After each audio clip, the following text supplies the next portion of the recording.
Bertambah 1 tahun, berlalu 1 tahun, berarti akan melangkah lebih dekat kepada kematian.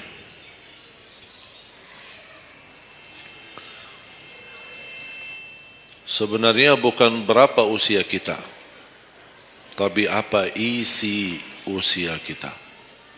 Isinya apa? Dan sebagaimana Rasulullah SAW menjelaskan di hadis yang sahih, di hari kiamat tidak akan tergeser kaki seorang sambil ditanya oleh Allah 4 pertanyaan. Berarti kita akan menghadapi 7 pertanyaan. 3 di kuburan, menghadap munkar nakir, man rabbuka, ma dinuka, man nabiyuka.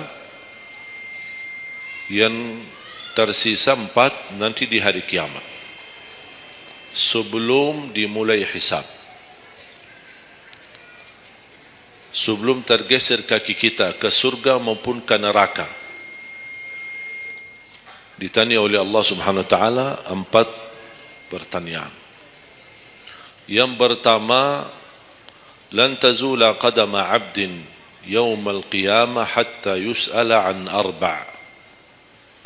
Tidak akan tergeser kaki seorang di hari kiamat sambil ditanya oleh Allah Subhanahu wa taala 4 pertanyaan. Yang pertama, an umurihi fima afnah. Umurnya apa yang kamu lakukan? Allah tidak akan tanya berapa usiamu, tapi apa yang kamu isi dalam usiamu. 60, 70, 100 tahun, kurang, lebih. Allah tidak berdulikan berapa usia kita. Bahkan banyak para sahabat ketika ditanya usiamu berapa, dia menjawab usia saya 10 tahun. Padahal sudah tua, sudah di atas 50, ada yang di atas 40. Tapi kenapa begitu ditanya soal umurnya dia menjawab 10 tahun? Ternyata mereka menghitungkan usia yang sebenarnya adalah usia yang terisi taat. Masa jahiliyah, sebelum datangnya Islam, mereka menganggap itu semua usianya sia-sia.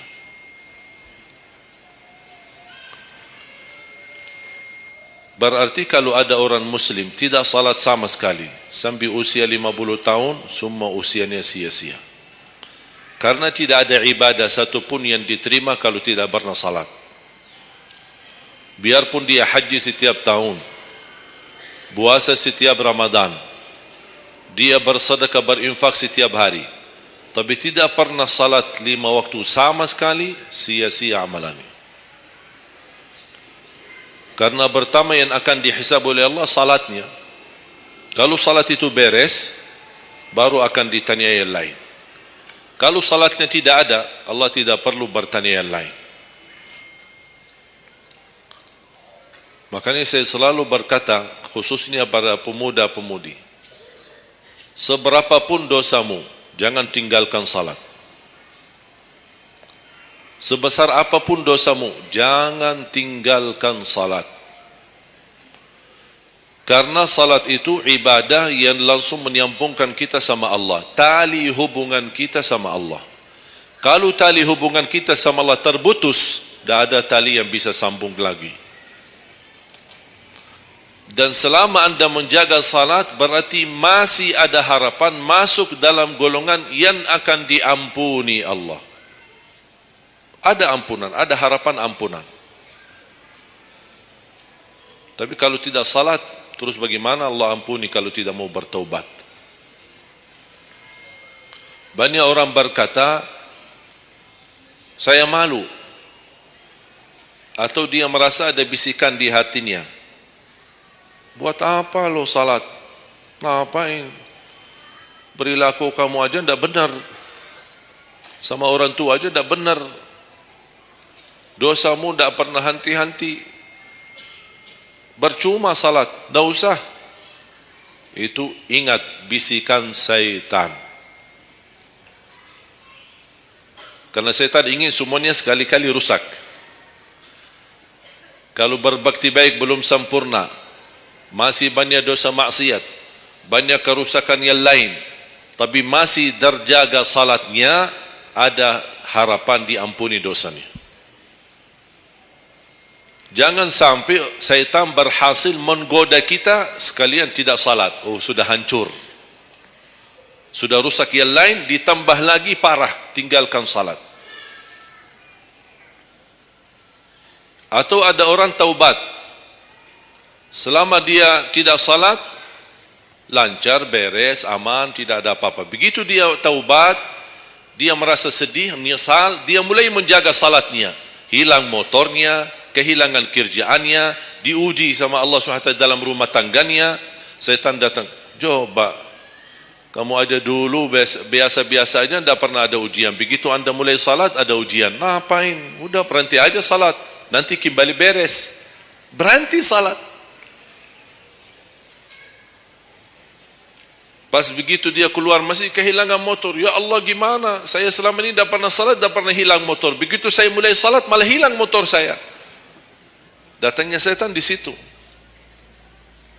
Coba kalau kamu tidak salat, tidak bakal hilang motornya. Akhirnya dia merasa nyesal, dia berhenti. Berarti niatnya bukan taubat. Niatnya salat, ya Allah mohon aku salat tapi Allah jaga motor aku ya. Itu niatnya. Bukan salat karena Allah, tapi salatnya karena terjaga motornya. Itu beda niat. Berarti ketika kita berlaku ibadah, melakukan sesuatu ibadah, tapi ada ujian yang masuk, jangan anda salahkan ibadahnya, tapi salahkan niatmu. Ada apa dalam niatmu? Pasti ada salah niat.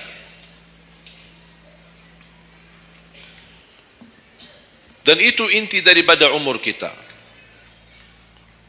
Allah berikan 60 tahun. Kemarin saya hitungkan, kalau standar umur umatku kata Rasulullah kan 60 sampai 70.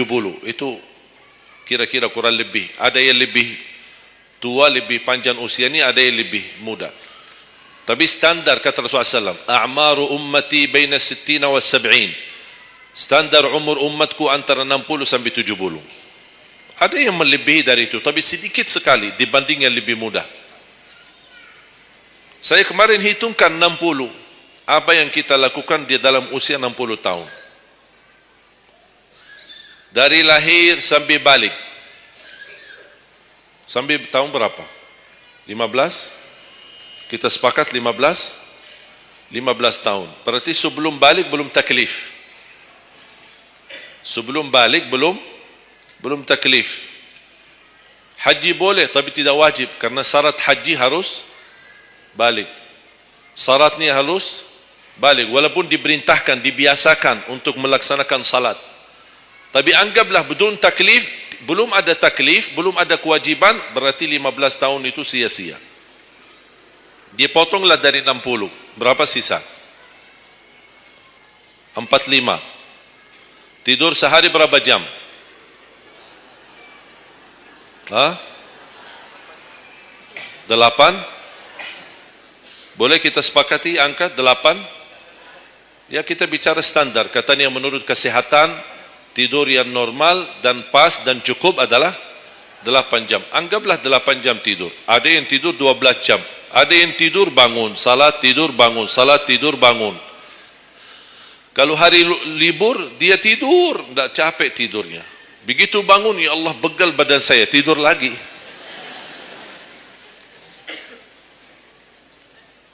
Saya hitungkan 8 jam. 8 jam dalam sehari berapa kalau dibagi? Dalam sehari. Sehari berapa jam? 24 jam. 8 bagiannya berapa jadinya? Sepertiga. Sepertiga sehari tidur. Sepertiga 60 tahun berapa? 20.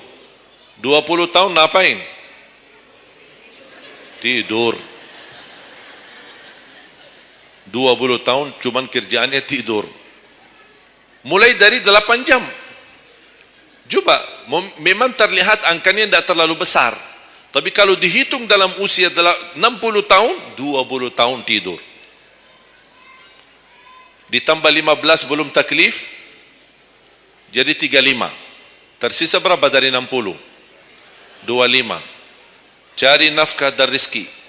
Kerjaan, standar kerja, jam kerja berapa jam? 8.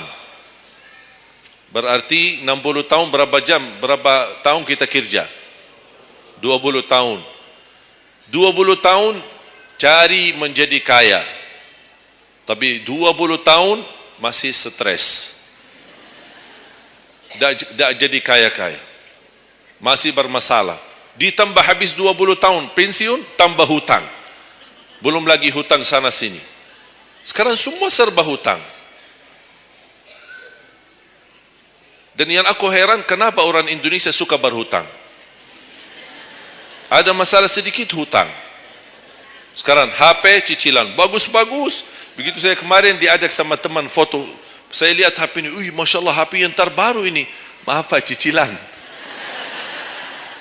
Jadi jangan ditipu, jangan tertipu ketika anda melihat handphone baru sama orang, langsung anda baik sangka barangkali cicilan. Tak ada yang sanggup cash. Cash itu 12 juta sampai ada 15 juta. Bawa mobil yang mewah, cicilan. Begitu pindah rumah, cicilan. Jalan-jalan besok juga nikah, cicilan. Semua serba cicilan.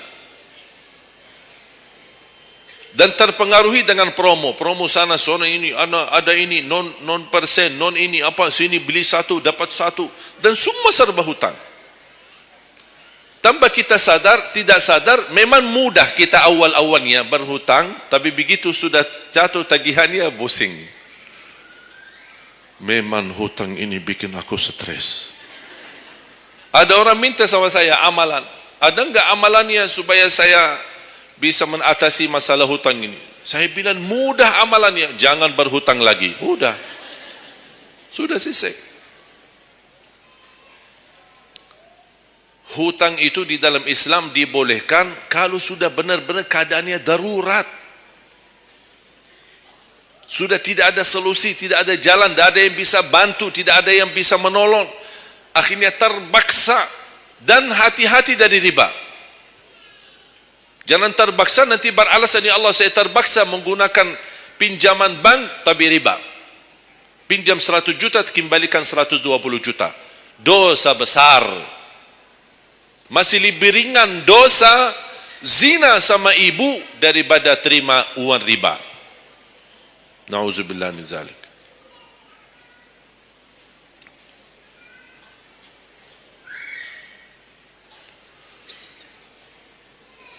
Dua 20 tahun cari kerja. Tadi berapa yang tersisa? 25 kan? Berarti yang tersisa berapa? Saya belum bicara ibadah Bapak Ibu. 20 tahun tidur, 20 tahun cari dunia, 15 tahun masih belum taklif, tersisa 5 tahun. Saya hitung dalam 60 tahun, bagi orang yang rutin menjaga salat 5 waktu, tahu enggak hasil hitungan saya dapat berapa? Anda jaga salat selama 60 tahun, itu menghasilkan ibadah cuma 2 tahun 7 bulan. Total salatmu dalam 60 tahun 2 tahun 7 bulan. Karena salat 5 waktu berapa? Tidak sampai 1 jam. Tidak sampai 1 jam. Saya bicara yang wajib. Bagaimana saya hitung kalau ada orang yang tidak salat sama sekali? Na'udzubillah, sudah habis sia-sia umurnya kalau tidak salat sama sekali. Makanya kembali lagi jamaah sekalian, umur bukan berapa usianya, tapi apa isinya. Maka Rasulullah SAW bersabda, ni'mal abdu salih man tala umur wa hasun amalu. Sebaik-baik hamba yang salih, yang panjang usianya, tapi baik amalannya. Baik amalannya. Bulan Syaban ini sekarang tersisa kurang lebih 14 atau 16 hari. Rasulullah SAW punya kebiasaan puasa Syaban full.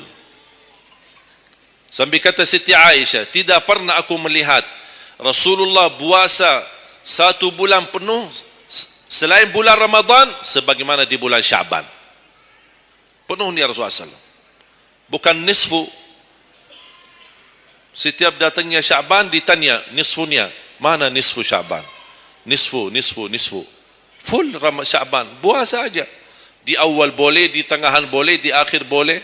Yang tidak boleh, yang tidak pernah puasa Syaban, pas begitu berakhir, mau mendekati Ramadan, seminggu terakhir atau 10 hari terakhir, itu ada sebagian ulama berkata makruh.